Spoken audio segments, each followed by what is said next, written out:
Deborah memerintah sebagai hakim atas orang Israel.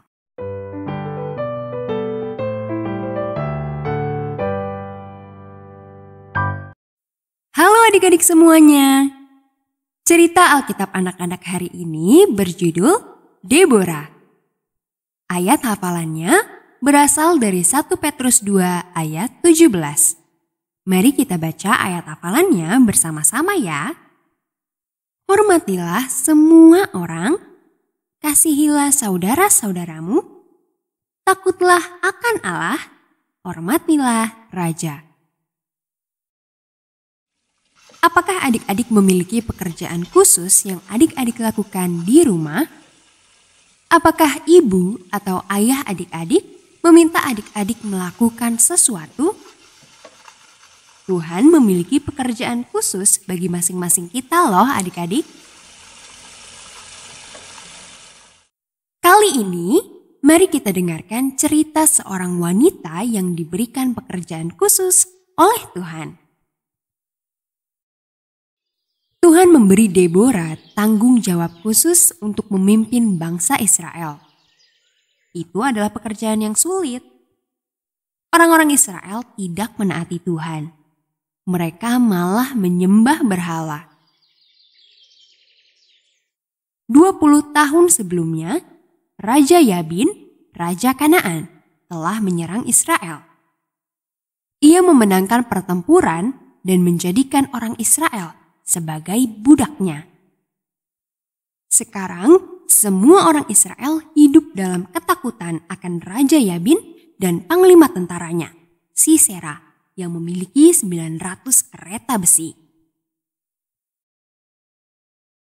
Deborah adalah seorang nabiah dan dia adalah istri Lapidot. Deborah memerintah sebagai hakim atas orang Israel. Dia tidak memiliki kantor di gedung pengadilan seperti yang dimiliki hakim hari ini. Dia biasa duduk di luar, di bawah pohon korma, antara Rama dan Betel, di pegunungan Efraim. Ketika orang Israel memiliki masalah, mereka datang kepada Deborah untuk membantu mereka menemukan solusi. Mereka meminta nasihatnya.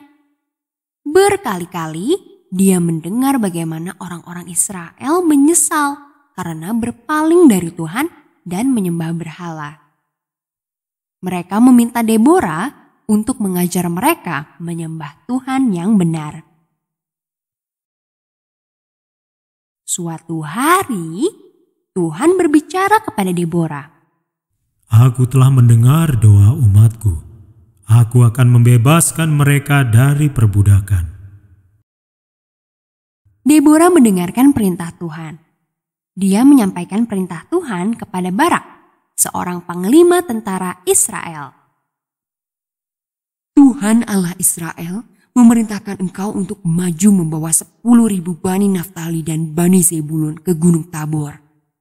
Dia akan menyerahkan Sisera ke dalam tanganmu. Barak takut. Dia tahu betapa kejamnya pasukan Sisera itu. Mereka telah menyerang kotanya. Akan tetapi Barak menghormati Deborah. Dia tahu bahwa Tuhan berbicara melalui dia. Jika engkau maju bersamaku dan pasukanku, aku akan pergi. Jawab Barak. Ketika Deborah setuju untuk pergi bersamanya, Tuhan memberinya pesan kedua untuk Barak. Karena engkau ingin aku pergi bersamamu, engkau tidak akan mendapat kehormatan dalam memenangkan pertempuran ini. Tuhan akan menyerahkan Sisera ke dalam tangan seorang perempuan. Deborah, Barak, dan 10.000 prajurit tidak banyak bertempur. Saat Barak dan anak buahnya pergi menemui Sisera, Tuhanlah yang campur tangan. Sisera dan pasukannya meninggalkan kereta mereka dan melarikan diri. Barak dan pasukannya menangkap mereka dan menghancurkan pasukan Sisera. Namun, dalam semua kekacauan yang terjadi, Sisera malah melarikan diri. Sisera berjalan kaki sampai dia tiba di kemah Yael, istri Heber. Keluarga Heber memiliki hubungan baik dengan Raja Yabin. Jadi, Sisera berpikir dia akan aman di sana untuk sementara waktu. Sisera meminta sesuatu kepada Yael untuk diminum dan tempat untuk bersembunyi saat dia beristirahat. Yael tahu bahwa Sisera adalah orang jahat. Saat dia tidur, Yael membunuhnya. Ya, begitulah nubuat Deborah menjadi kenyataan. Seorang wanita, Yael, membunuh Sisera. Barak tidak membunuhnya. Tuhan menggunakan berbagai orang sebagai pemimpin di gerejanya. Pria dan wanita, tua dan muda, kaya dan miskin. Anak-anak juga bisa menjadi pemimpin di dalam Tuhan. Tuhan akan membantu semua orang yang mengasihi dan mengikuti Dia untuk menjadi pemimpin yang baik.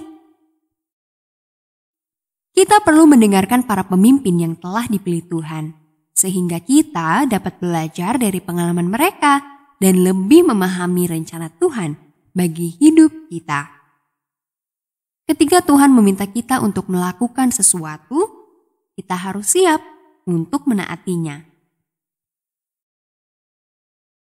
Pesan dari cerita Alkitab anak-anak hari ini adalah kita menghormati pemimpin yang Tuhan telah pilih. Sampai jumpa di cerita Alkitab anak selanjutnya. Tuhan Yesus memberkati.